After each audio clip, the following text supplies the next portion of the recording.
Good evening, everyone, and welcome to Monday Night Travel with Rick Steves Europe. I'm Lisa Friend, and I'm delighted to be both moderator and host for you this evening. Even though Rick is in Europe, he's filming the art series and he's researching guidebooks, and some of you are getting back on the road too. We are continuing with Monday Night Travel and honoring the wonderful community that you all have created. Julianne, Gabe, and I will take turns hosting, and Rick will be back once a month to host himself. Now, I'd like to welcome you very warmly to our Portugal show and let you know that when I first went to Portugal, there were two very important things that I noted. One, Portugal has, in my opinion, the best pastries in all of Europe. Secondly, there is not a flat spot in the entire country. So all of those hills that you have to climb to do your sightseeing will burn off all the pastries and you will have a win-win situation. I have Rick to back me up on a clip with this. Mas uma garrafa que estamos a ver só para tirar uma foto. I'm Rick Steves. I'm with my friend Andrea from Taste Porto Food Tours. And Andrea is showing me some great food. And we finished our meal. It was kind of like that. It is that. We actually took your meal. And now it's dessert time.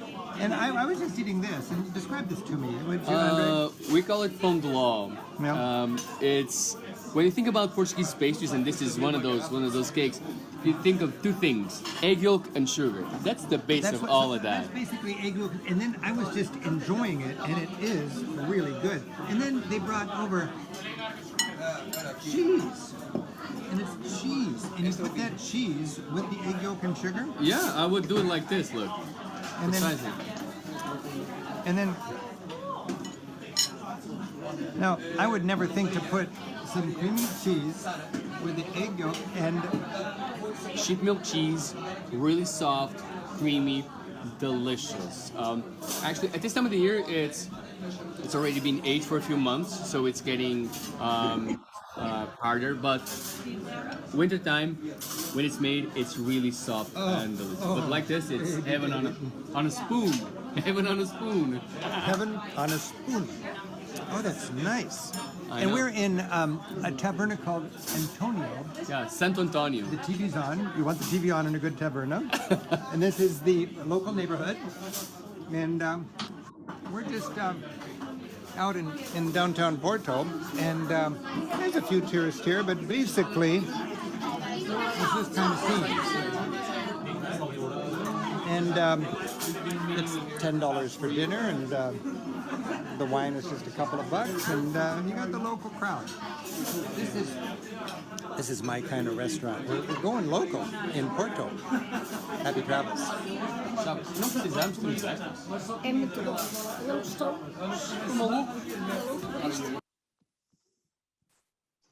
I think that he made my point. That was Andre. He is from Taste Porto, a company that we use to take our tour members around Portugal, Porto's markets and restaurants. They also work with independent travelers. But I have with me tonight the OG, the original Portuguese tour guide. I am delighted to welcome to our show this evening, Cristina Duarte. Cristina, welcome. Hello, how are you, Liz? And hello, everybody. How are you doing? So I'm good. Tell me where you're at, what time is it, and what's going on?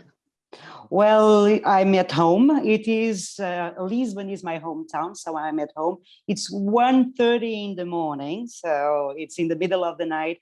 Everybody is asleep and everything is very quiet. So it's just me and all of you. So I made a pretty bold statement that Portugal has the best pastry in all of Europe, but I think it's true. And I actually have some. Hold on. I have Let me some. see. Pastéis de nata. Yes. Look at Pastéis de that. nata. Well, marvelous. You know what? I have also some things a little bit more than you, but let's see. Well, I also have one other thing I learned to drink in Portugal, and that is some tawny port wine. All right, I see that. Well, two good choices. Let's see what I have and then we compare. I Okay. have a little bit more and I have some savory things also. So I have some cheeses and some ham or some sausage.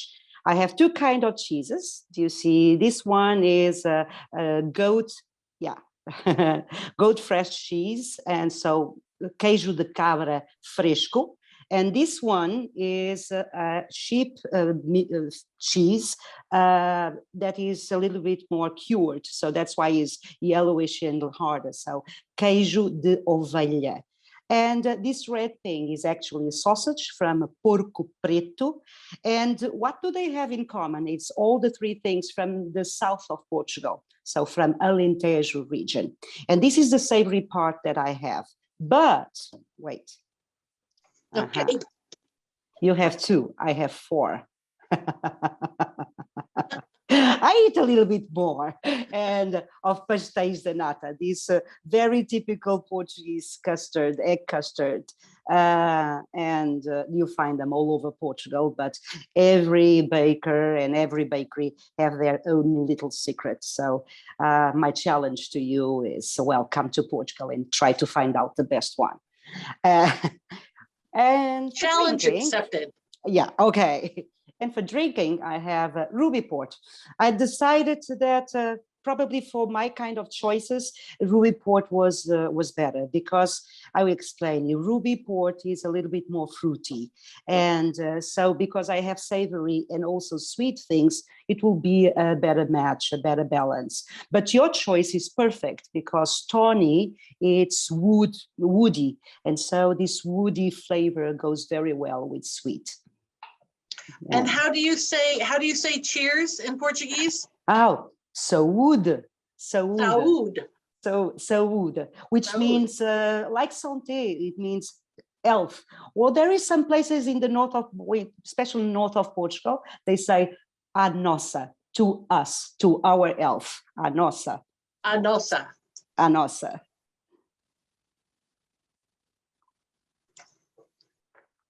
Okay, let's get the show started. Vamos.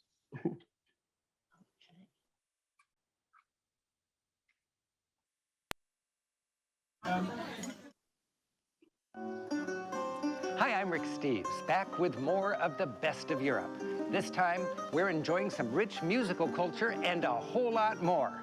It's the heartland of Portugal. Thanks for joining us.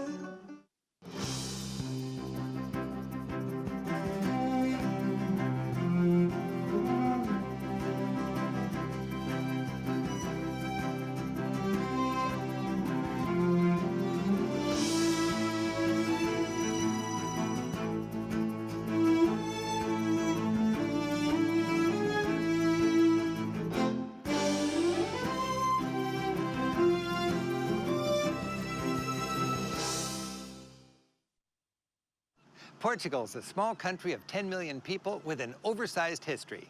With a rich heritage, fascinating culture, and tons of sardines. It's inexpensive, friendly, and easy to explore. We'll dance on the beach, visit a royal library, savor port wine with the people who made it, marvel at a medieval abbey, feel the emotion of fado, visit Portugal's second city, and celebrate with students. Portugal shares the Iberian Peninsula with its neighbor, Spain. Our travels take us through the heartland of Portugal. Saving the capital city of Lisbon for another episode, we explore Nazaré, Batalha, Coimbra, the Douro River Valley, and visit the city of Porto. Our first stop, the fishing town of Nazaré. We're here in May and the beach is all ours. While touristy in the summer, Nazaré offers a good look at how bits of traditional Portugal survive. The community faces its sweeping beach. People stroll the promenade. Old-timers enjoy the scene. Kids use the beach for a soccer field. and families catch some springtime sun before the hordes of summer vacationers arrive. Nazaré has a strong fishing heritage. While nothing like its heyday, fishermen still manage to harvest the sea. Working as a team as the sun drops, they set their nets with wisdom passed down from their grandfathers. The next morning, the women of the town prepare the day's catch. Splayed and salted fish are put out on nets to dry under the midday sun. This simple way of preserving fish carries on, unchanged for generations. Locals claim they're delicious, but I'd rather eat another salty treat, barnacles. So this is a barnacle? Yeah. How do you say that in Portuguese? Percebes. Percebes. Can you show me the trick to opening it? Yeah. You... Ah. It's good. Yeah. So where do these come from? From the rocks. From there. Just from right over there, huh? Yeah. Today? Yeah. Really? It came today. Someday, so it's fresh. So I break it, okay, like so. Look at that. It's beautiful. How do you say delicious? Muito bom. Muito bom. Percebes? Muito bom. Good. And with beer? Perfect. Bon appetit. Thank you. Thank you. Obrigado. Nazaré's women. Christina, can you hear me okay? Yes, yes, I do. So tell me a little bit more about the barnacles. How are they harvested exactly? Well, they are. It's a very specialized way of taking this shellfish. It's not a fishing with net. Actually, as they were explaining on the video, the gooseneck barnacles, they grow on the rocks. So these harvesters, they have to go down the steep cliffs using a rope, almost like a rappel, going down the cliff, and then they have to arrive to the place where the waves break, because it's exactly there where the gooseneck barnacles grow. They like to have clean and also rough waters. So it is a very dangerous work, as a matter of fact, because they have a very limited time, only the time frame of a low tide. So they have to be fast and dangerous in a dangerous place. And this, of course, justifies the price. We don't have barnacles as a meal. As you could see we drink, well, we have a little plate, and we normally have it like a snack with a beer, and probably with some other shellfish like clams. And it is like a rubby, salty ocean flavor. Oh, thank you for telling us about that. Mm-hmm. Are known for their traditional skirts with many layers of petticoats to keep them warm, reminiscent of the old days when they'd sit on the beach awaiting the return of their fishermen. Bom dia. And this proud woman is eager to describe her outfit. The short skirts are made bulky by many petticoats. The aprons are embroidered by hand. The stockings are high and loud. Flamboyant jewelry is passed down from generation to generation. And when the wind whips up, her shawl keeps her warm.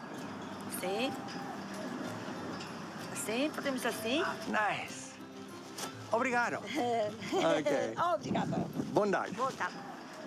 Nazaré's folk club keeps their traditions lively with music and dance. This troupe's been gathering crowds since the 1930s.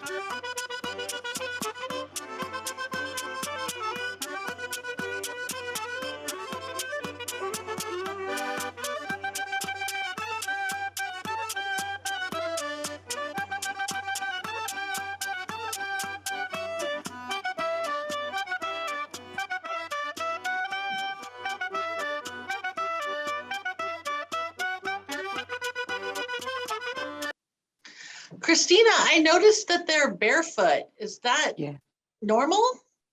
Well, it's normal because they are fishermen, women on this, or people that live by the seaside. So this is meant to be in the sandy, not really in the sidewalk. So it's normal, but it's not normal to dance in the sidewalk.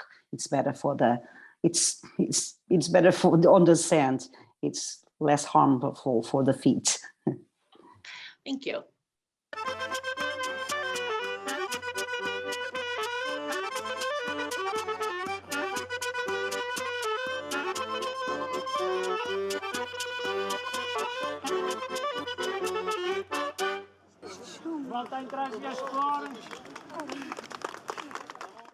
Nazaré's sister town, Sitio, is perched high above on a bluff. A funicular connects the two, and it's been saving locals a steep climb since 1889. Sitio has its own vibe. The stony main square evokes a bygone age. Its wealth came from farming rather than fishing, and today the main economy is tourism. From the edge of the bluff, you can enjoy a commanding view. Nazaré and its golden beach stretch all the way to the new harbor. In the other direction, a wilder beach stretches far to the north. And when the surf's up here, it's really up. This bluff is famous among surfers for some of the biggest waves in the world. When conditions align, they create monster waves 100 feet high as daredevil surfers enjoy the ultimate ride. It's dinner time, and we're ready to feast on the bounty of the sea. Tempting appetizers are put on the table. But beware, in Portugal, you pay for every nibble. If you don't want them, just say so. So in Portugal, they put this on the table whether you ask for it or not. You might think it's free, but it's not. But it's always delicious. But these are just too tasty to miss. Vinho verde, literally green wine, is a Portuguese specialty. Refreshing and sprightly, it's a young or green wine, picked, bottled, and enjoyed without aging. A key to good seafood here is fresh ingredients and simple preparation. All right, Teresa, here comes some shrimp with garlic for you. With a small group, I order family style to maximize the experience. We're enjoying grilled sardines, sea bream, garlic shrimp, and caldeirada, the local fish stew.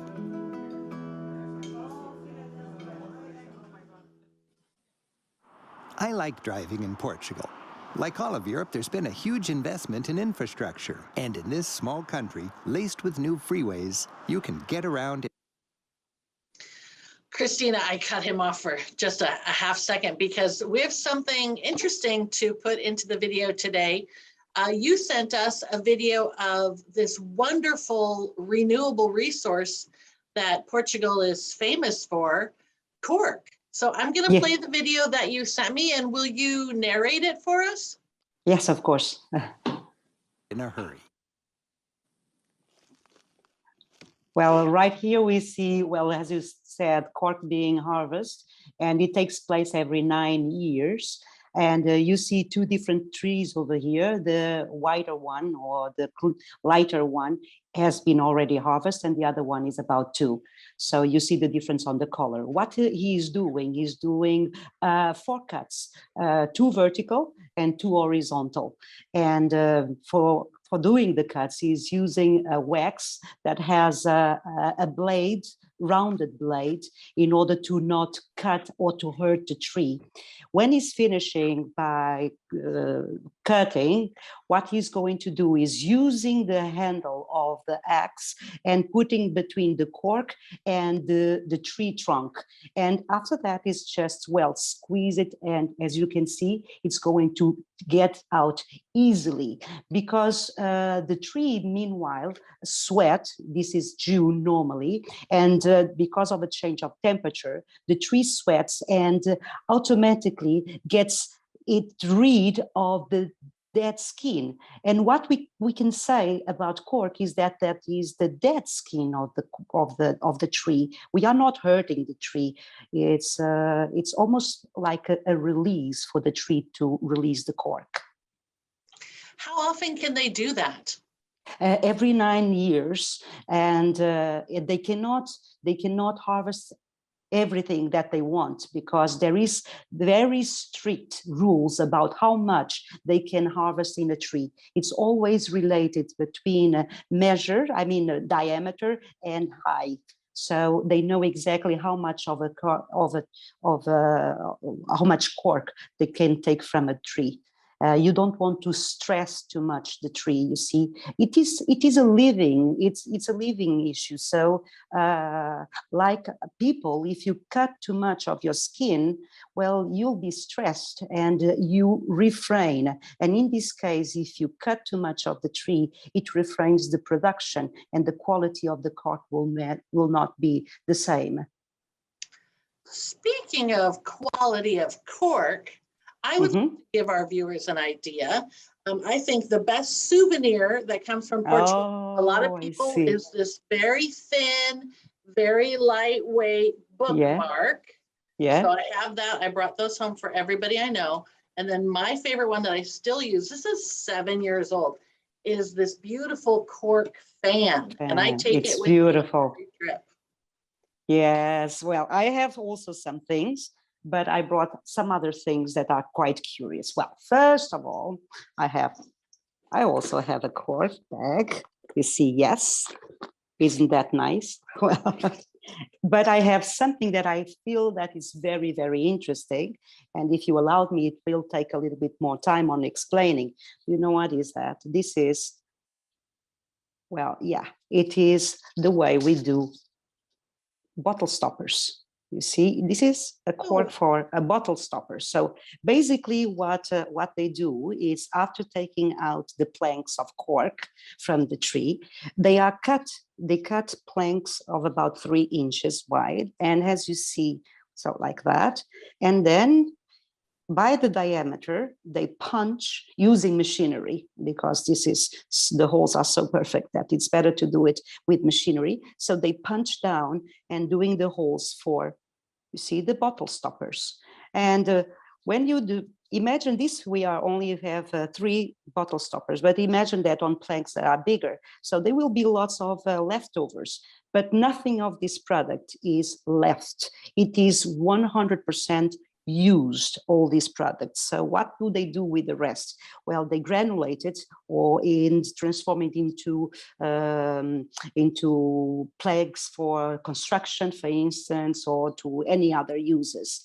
On the other hand, if you want to do some bags or something like that, they do a different process, which is, instead of punching with holes for the corks, they actually use the planks like that, straight. And do you have in mind the kind of machines for slicing ham? Yes, a thin slicer, sure. Yeah. So imagine that is like a slicing ham. So very thin, and with these very thin layers, they glue in a cloth or in a paper, and well, it becomes your fan or it becomes my bag. So that's why, and it doesn't cut. You see on my bag, this doesn't break, because one of the characteristics of cork is to be elastic. That's really cool. Yeah, it is. And Portugal produces 64% of the world production of cork. So it's still quite important in our industry. How much of that becomes bottle stoppers? I mean, or well, only about 18%. We might think with all the wineries in the world that everything goes for bottle stoppers, but actually only 18% of the production goes for bottle stoppers. All the rest is, as I told you, 100%. Nothing is left, and everything is used in construction, and because the characteristics of being isolating, very natural isolating for heat or sound or humidity, makes it very a material that can be used in everything. Even NASA used to it in the space shuttle. So yes, so wow. Is that versatile as that is? And 100% renewable. Yes, 100% renewable. Fantastic. Okay, well, let's finish off with the cork and then head north to Batalha.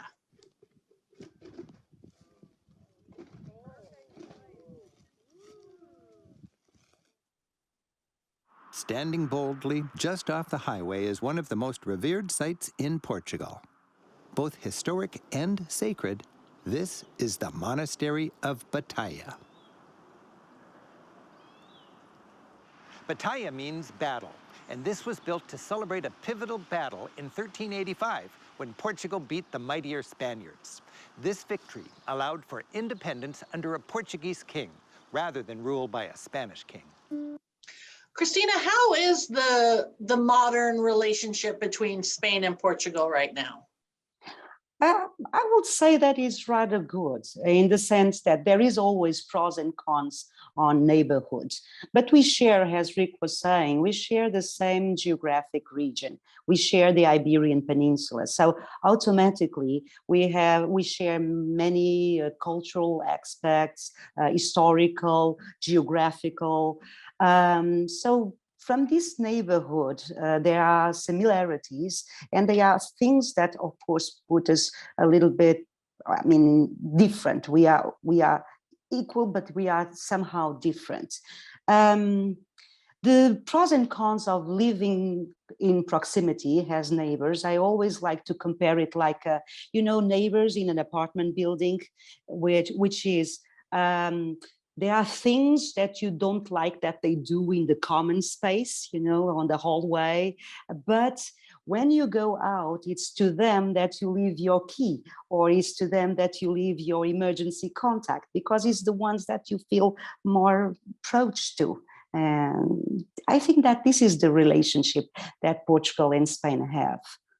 I love that analogy. Thank you. This monastery and its church, the symbol of Portugal's national pride, were built by Portugal's King John I. It's an ornate, late Gothic structure with pointed arches, fanciful gargoyles, and flamboyant pinnacles representing the flickering flames of the Holy Spirit. The nave, with its towering pillars and warmly lit by stained glass, has an air of solemn simplicity. This is classic Gothic from Europe's Age of Faith. The adjacent cloister, designed for meditation and tranquility, is Manueline. That's the uniquely Portuguese style named after King Manuel, who ruled around 1500. It features symbolic motifs that celebrate the sea and trade. Coils of rope, pearls, artichokes and lotus flowers from the recently explored Orient. Armillary spheres symbolize how, with expert navigational skills, Portugal sailed the globe. A few miles away is Fatima, one of Europe's most important pilgrimage sites. The basilica, facing a vast square, marks the spot where the faithful believe the Virgin Mary appeared several times.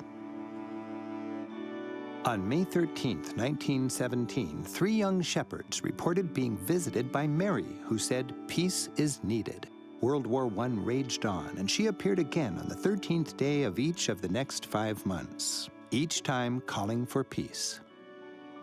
Ever since, for over 100 years now, on the 13th of each of those months, pilgrims gather here. The Vatican recognized the apparition of Fatima as a bona fide miracle.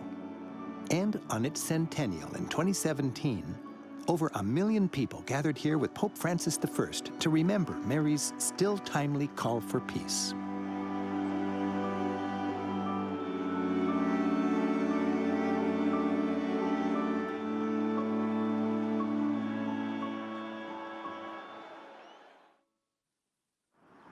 An hour north of Fatima is the university city of Coimbra. Fortified on its hill overlooking the Mondego River, in its medieval heyday, this was Portugal's leading city. In the Middle Ages, when Muslim Moors controlled Portugal, this was the dominant city. And then, for an entire century, it was the country's capital. Only later, when Portugal was becoming a maritime power, did the port cities of Lisbon and Porto become more influential than Coimbra.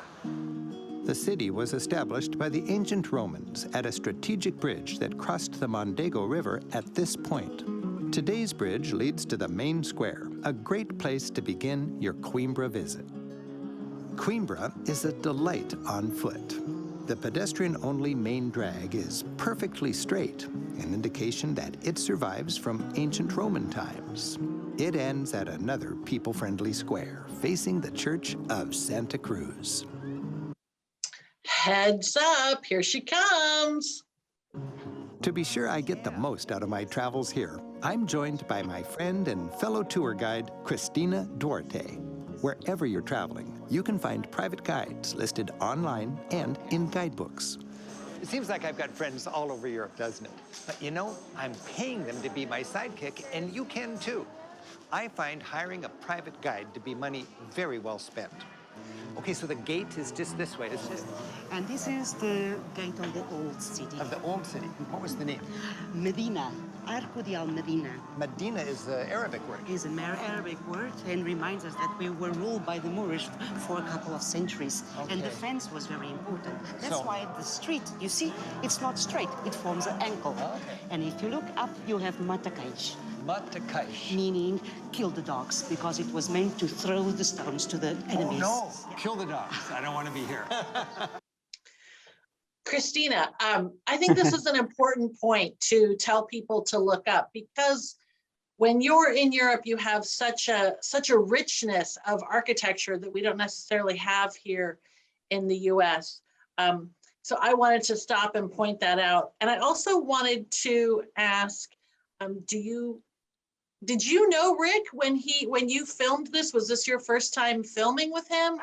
It was my first time filming with him, but I know Rick since 2001, 2002.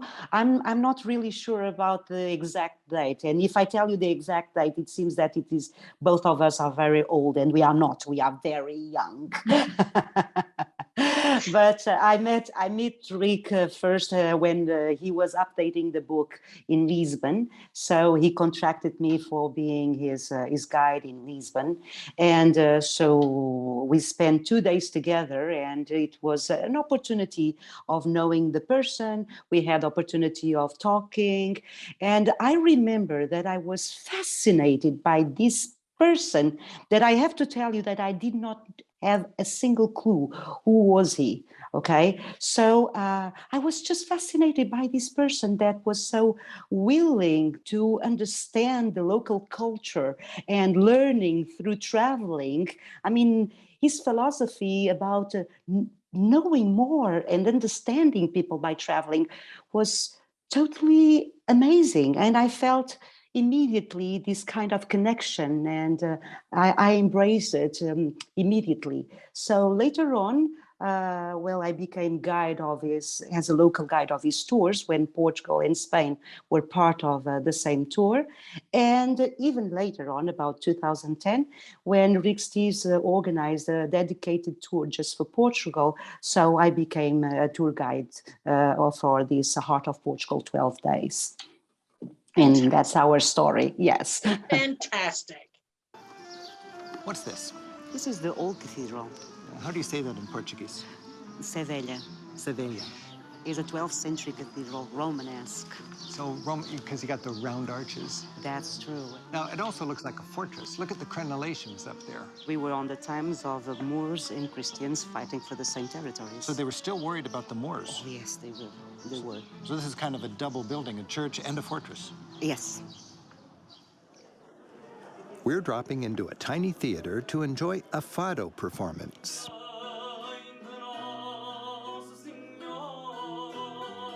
Fado is a uniquely Portuguese style of music, soulful and nostalgic. While most fado is sung by the women, here in Coimbra, it's the men. The songs are serenades of love, usually sad, unanswered love. These troubadours have long provided the soundtrack for life here in Coimbra.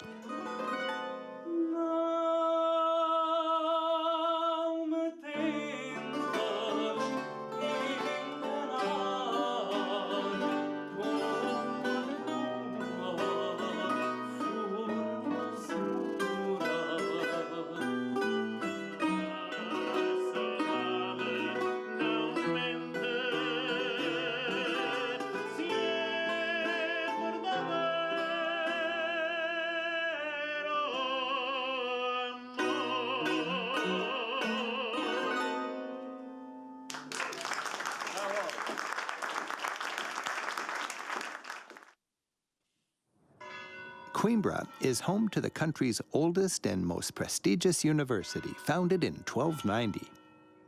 As a traveler, it's fun to drop into this venerable academic world.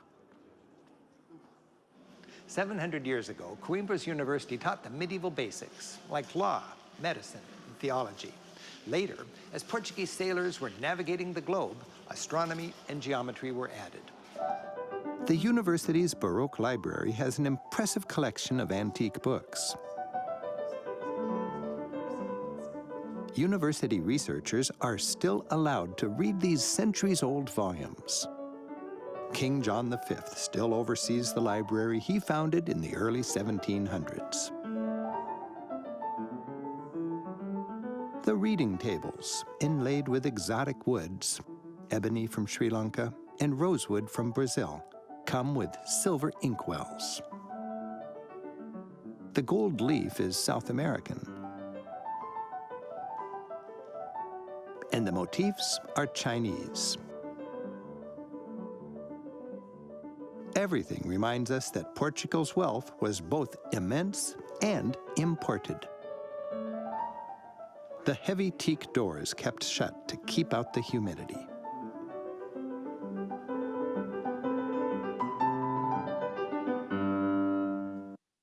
Cristina, was there anything in the library that didn't make it onto the television show?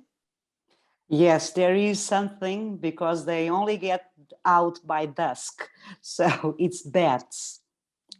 Bats, yeah, yes.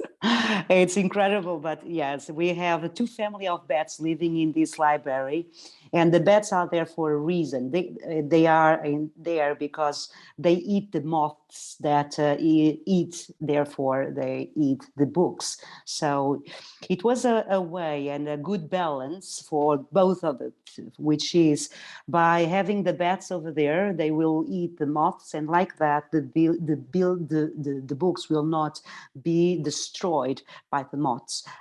We don't keep them captured, imprisoned over there, all right? You see, behind those big doors, there are two little holes where they can get out. You cannot see it, I mean, on the eye, but it's there. There are holes where the bats, they can get out and then can get in. And so they could decide by getting out and just not return. But inside of the library, they find everything that they need. They find shelter, and of course, they find food. Don't forget that we have here about 60,000 books, and dated between the 1400s and the 1800s. So there are lots of moths. So one of the biggest problems right now is that we don't have that many bats for eating that many moths. So the university these past years had invested in a modern system, which consists basically in a big box where the books are put without oxygen for about a month. Like that, the moths, they die without oxygen, and it does not use any chemical product that can also be harmful for the books. But the bats are still there, and believe me, they still have, even with the modern process, they still have lots to eat. That's terrific. Yeah. When school's in session, Coimbra bustles with a youthful energy. We're here in May, and students are out in the streets as they celebrate the completion of another year of studies.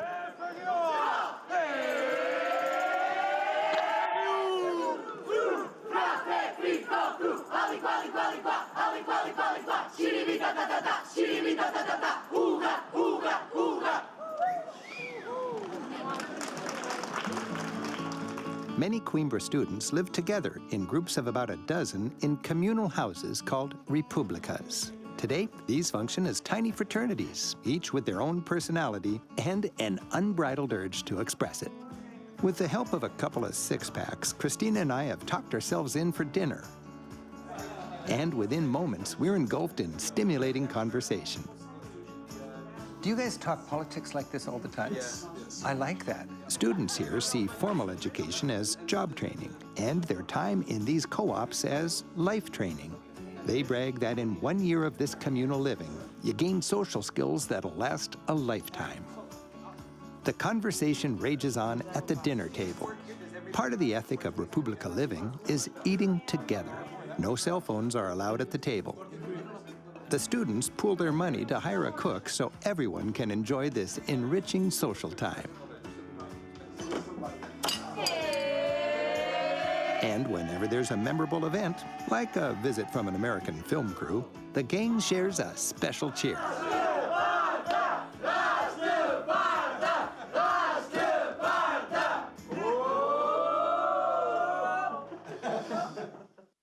Cristina, can you just briefly translate what they were chanting? Arrasta parta, it's, how could I say? Damn it.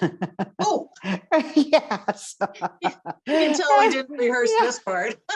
No. And because it's the name, it's like lightning. It's not damn it, but it's like lightning kill you, or like lightning cut you or break you. And it is actually the name of this Republica. Republica is like a fraternity. And every fraternity have their name. And this is the motto for their fraternity. Thank you. You're welcome. From Coimbra, we drive a couple hours farther north into the mountains of the interior to explore the scenic Douro River Valley, famous as the birthplace of port wine. The Douro River's steep and twisting valleys, laboriously terraced over the centuries, are ideal for growing grapes. Unlike other great European river valleys, the Douro was never a strategic military location. So, rather than castles and palaces, you'll see farms and vineyards, almost all dedicated to the production of port, the region's beloved fortified wine. A 50-mile stretch of prime land is home to scores of quintas, vineyards that produce port. Many quintas welcome the public, offering tours and tastings. Visiting a family like this, we enjoy a peek at local life. It's spring, and the workers are busy taming the fresh growth. In their cellar, the sister, who runs the vineyard, explains how this is just the first stage of a very long process. Tasting the family's finest port, surrounded by their vines, I enjoy yet another chance to appreciate the pride of artisans, so passionate about their traditions and craft.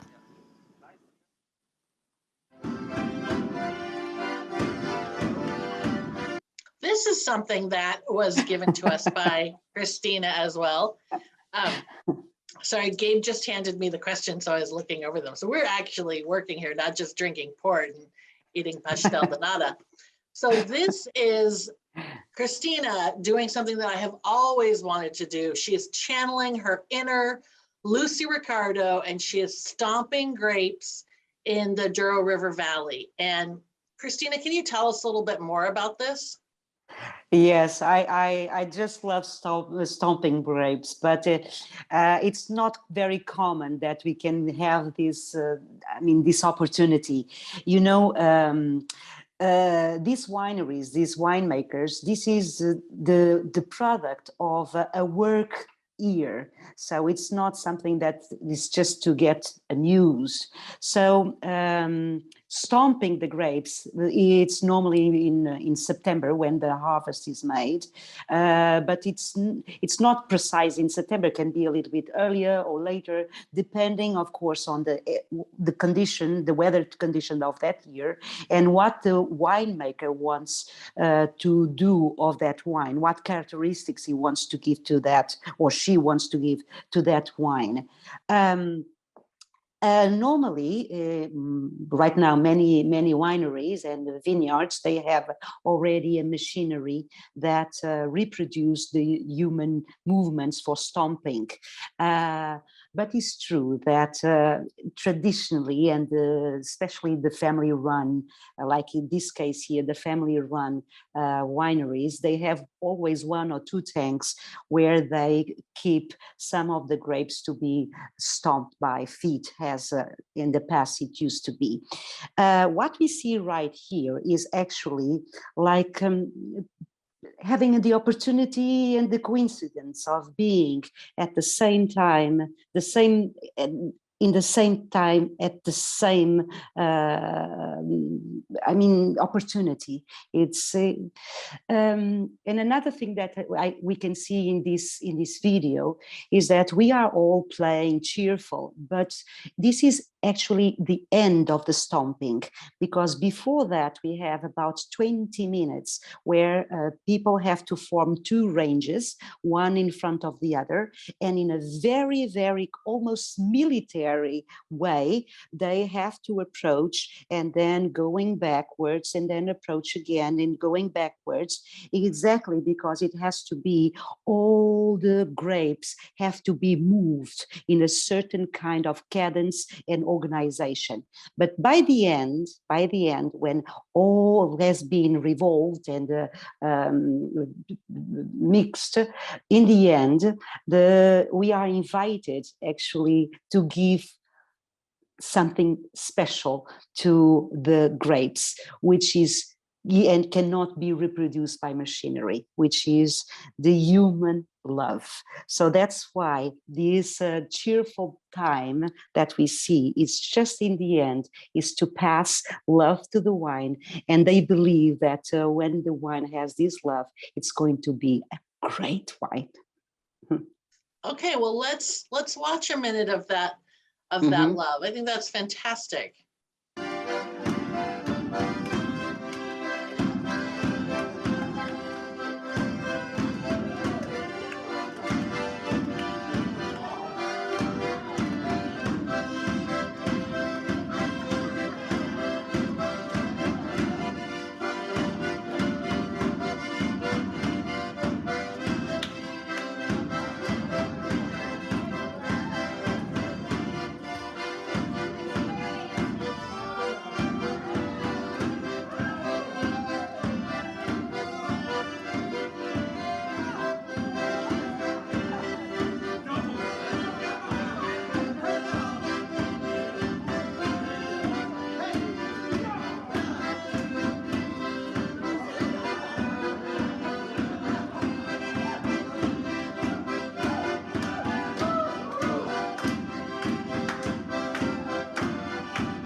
The Douro River begins as a trickle in Spain, runs west through Portugal and to the city of Porto, where it spills into the Atlantic.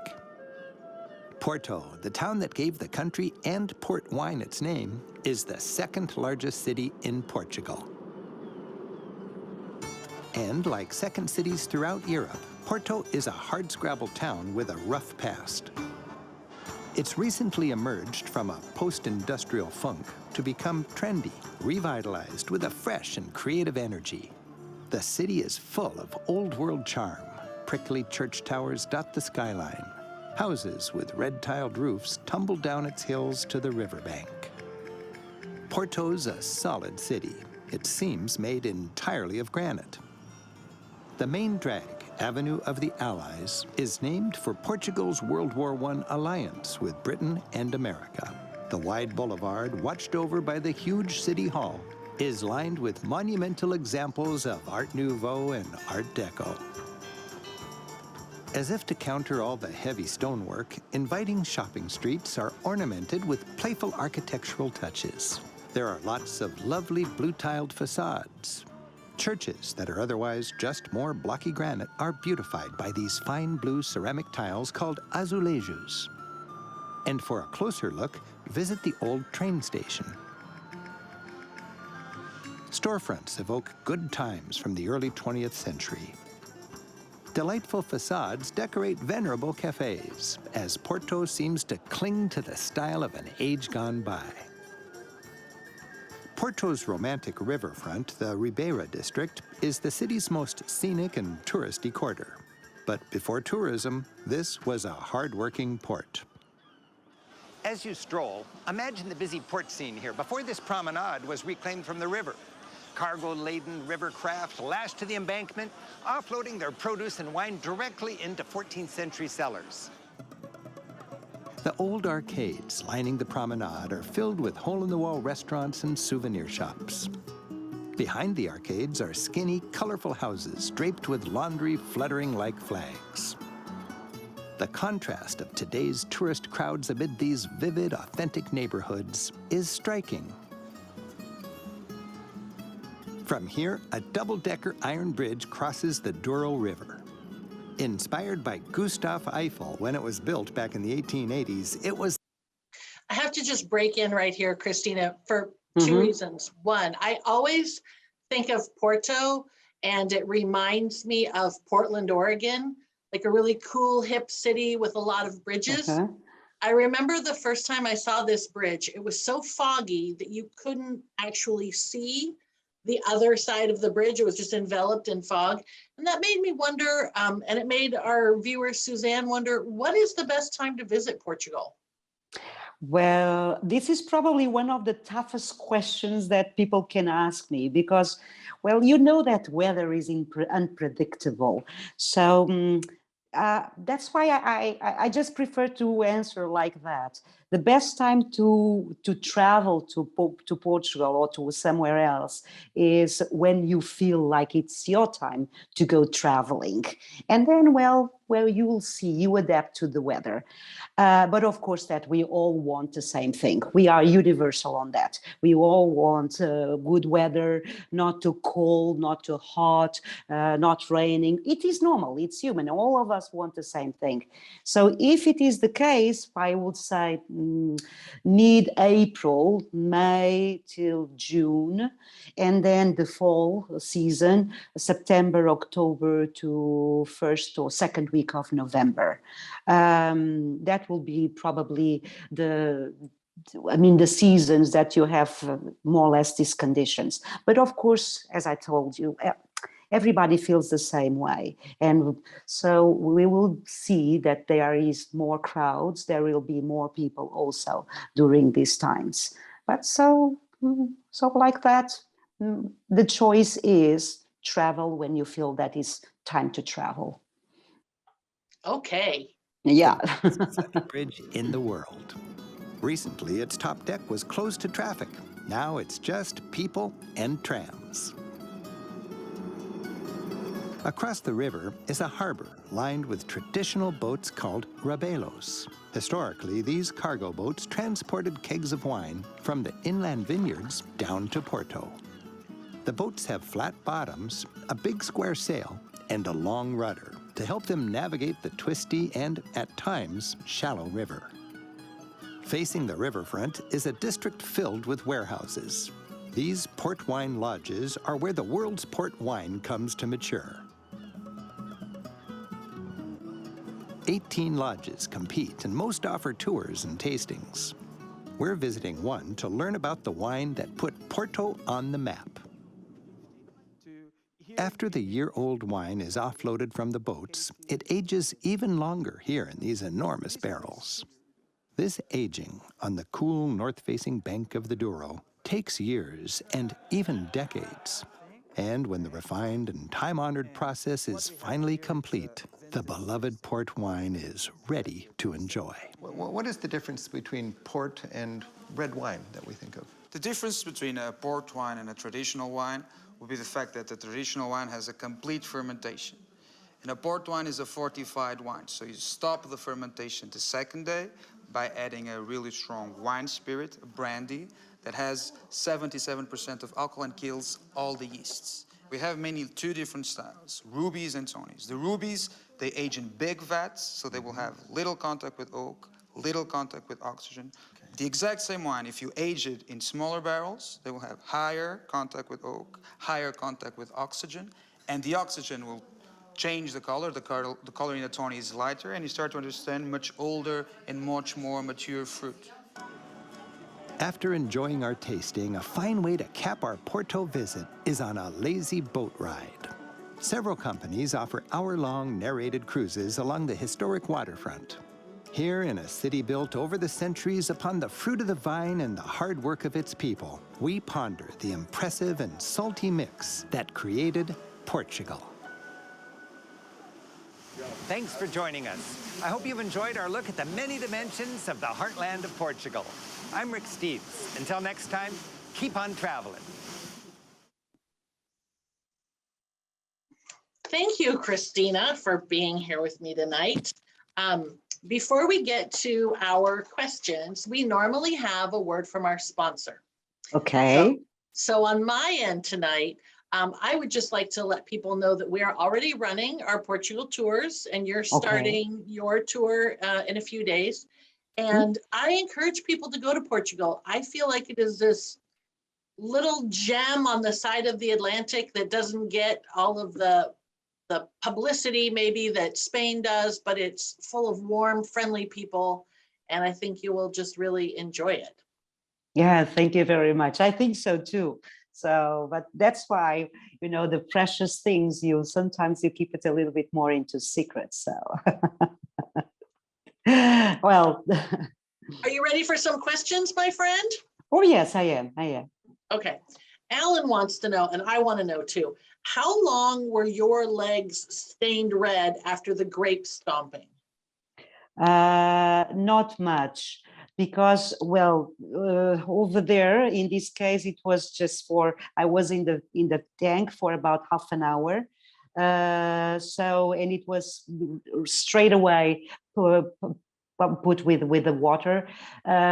So the legs, not much red I will say just until that night. Probably the toes stay a little bit longer, but the toes, you know, it's September, you probably want to put a closed shoe or sneaker instead of a sandal, and it will be okay. I need to know, Cristina, what did it feel like? Was it warm? Was it cold? What? No, it's strange because the skin of the grape, it's kind of floating, you see, but underneath of it there is, of course, the liquid. So when you almost cut the skin of the grapes over there, and it's warm, but as you go down, it's really cold. So it's what is the good part of it? It's like it's not the temperature, then you get used to the temperature, but it's not that hot as we might think. It's actually cold on the bottom of it. But what is good is that it is appealing, you know. So I will not be worried about the legs being red, because the feeling of the peeling is so good that you feel that it's like going to the spa. It's marvelous. I love it. Well, thank you. I didn't know anything about that. I've always been curious. Let's see. Jennifer wanted to know something pretty specific for this year. Do you have any tips of where to celebrate Easter and or Holy Week in Portugal? Well, there are two cities. One is a small town and the other one is a big city that are known for the Easter celebrations. One is Óbidos, which is about 1 hour from Lisbon. And another one is in the north of Portugal, in the city called Braga, Braga. I spell it because to not misunderstanding with Praga, which is in another country, okay? And is our Archbishop city. So they actually have, the procession, the Holy of Good Friday procession. It's the decoration all in purple. So it's pretty nice. It's pretty beautiful, the Easter over there. Jessica wants to know if you recommend traveling around Portugal by train. There is definitely the line that goes all along the littoral, so the coastline works very well, meaning from Lisbon, Porto, or to the Algarve. So you see all that line. But then when you get out of this main spiral or main line, the regional trains they don't work that often as we might want it, and so it will be a different on quality of train and also on the schedule available. So sometimes it's a good association between trains and buses, because they can go together well. Intercity buses. I think renting a car in Portugal is not a bad idea, as long as you're not trying to drive in Lisbon. Yes, that's definitely pretty good. Definitely. When you arrive to the big cities, you just put down and you just park your car, and that's it, and don't move it, because in the big cities, especially in Lisbon and Porto, well, the transportation system, the public transportation system is good, and you know what, taxes are not that expensive.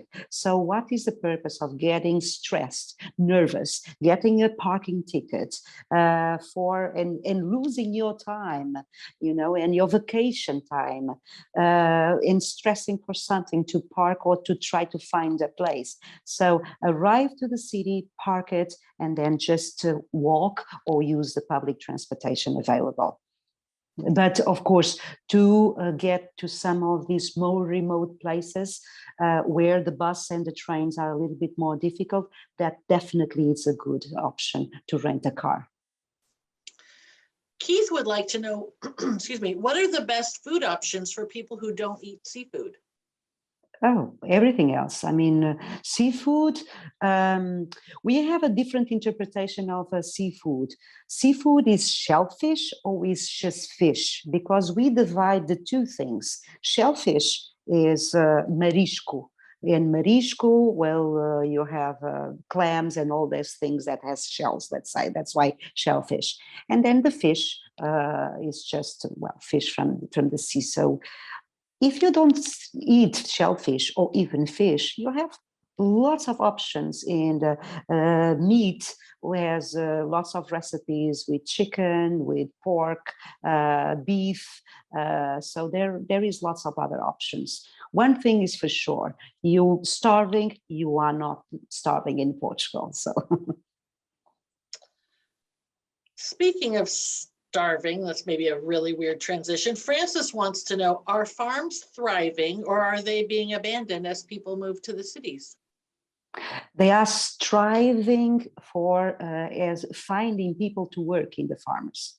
That's true, because we have in Portugal, we are 10 million people, but we are old people. You see, I think that we are the second or the third country with the oldest population in Europe right now. So it is difficult for the farmers, especially inland, I mean in interior, to find young and capable people for working. So they of course that they reset on that. They have problems in finding on that. This is a question that came in from Anonymous. Do people mostly use cash in Portugal? Has the pandemic increased use of credit cards? How do people pay in Portugal for the most part? Well,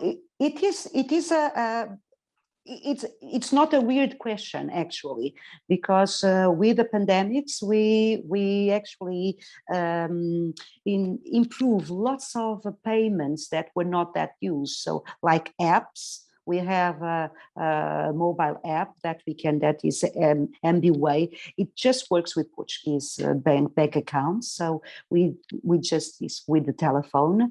We have contactless, so more and more contactless. Of course, the cards, but we still use cash a lot. Especially, I like to use cash, even when I go to a restaurant, for instance, and I have the card for paying with a card, but I like to leave the tip, for instance, in cash. Tipping, my favorite question. Cristina, what are the tipping customs in Portugal?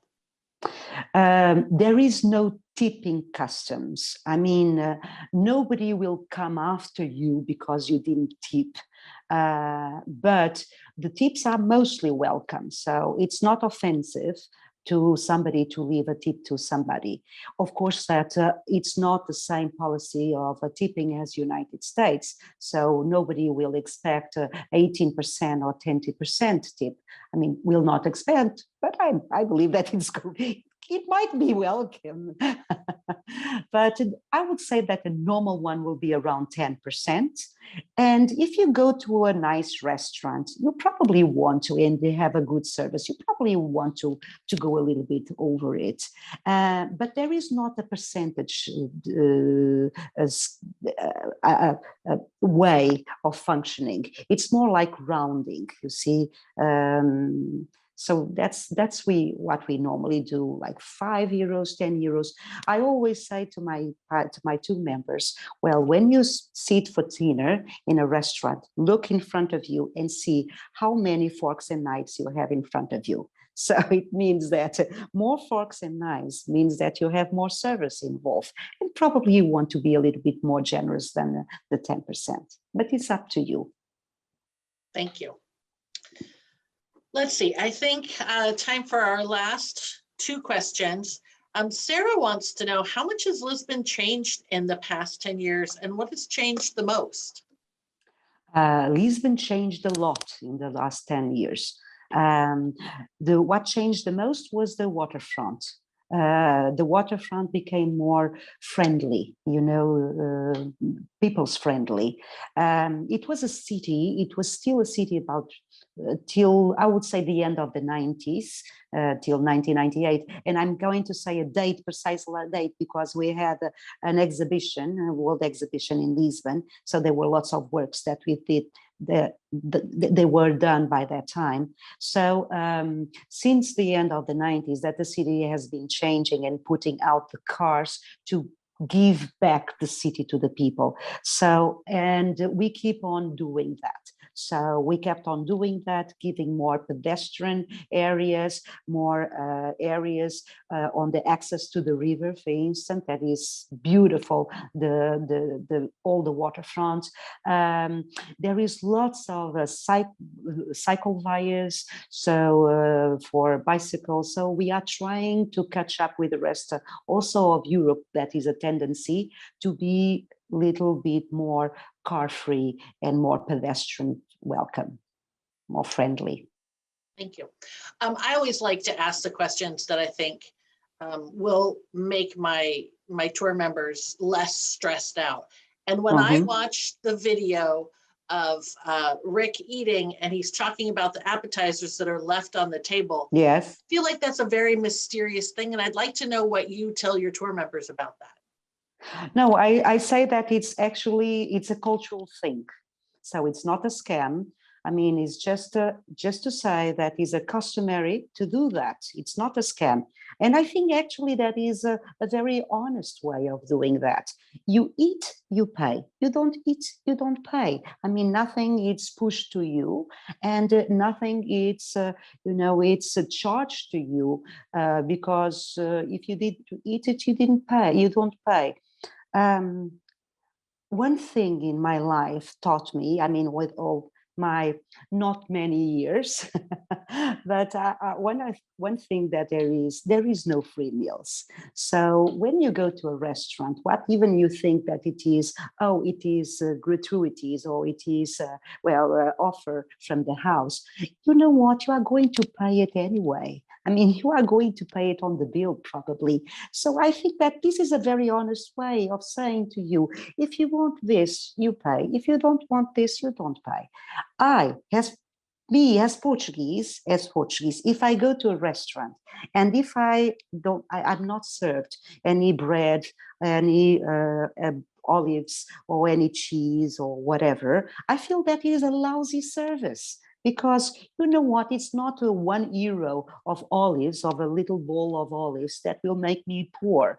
It is actually very pleasant. While you are waiting for your meal to come, you start with the bread, with the olive oil, with the olives, with a little cheese, and why not?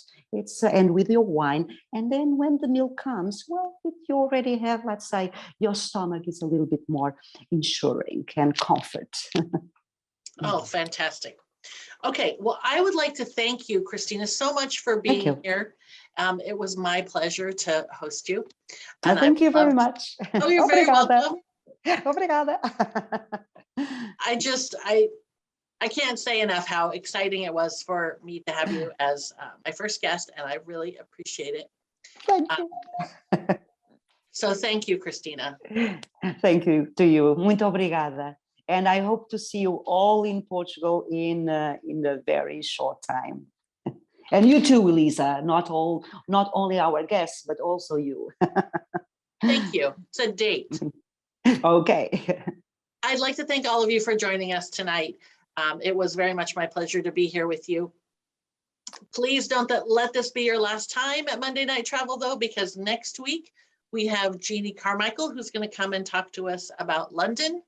The week after that, Gabe is going to be talking to Sašo Golub, a Slovenian gentleman and tour guide extraordinaire. And then after that, we're going to have Julianne do her debut on Monday Night Travel, and she's going to be talking about Greek Easter with Apostolos Douros. So please join us again. Thank you for being here.